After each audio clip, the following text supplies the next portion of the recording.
Kita nyo na? Ayaw nyo kasi maniwala. Itong Senate hearing tungkol kay PRRD, wala ding pupuntahan ito.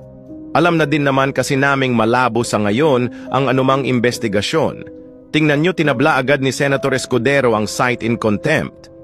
E di nagsayang lang din kayo ng laway nyo dyan. Tanggap na rin naman namin na panapanahon lang yan. Alam nyo ba kung ano ang hinihintay namin? Yung kaso ng mga sangkot na kidnapping kay PRRD. Yun ang pinakamasarap na paghihigante. Dahil ang kidnapping, walang piyansa, at habang buhay, ang kulong.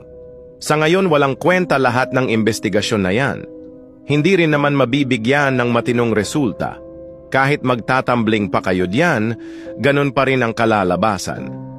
Ito lang ang masasabi ko bilang botante. Ang kinabukasan niyong mga politiko ay nasa kamay namin. Hindi kayo habang buhay nandyan. Gaganti at gaganti kami. Bawat halalan hanggang maubos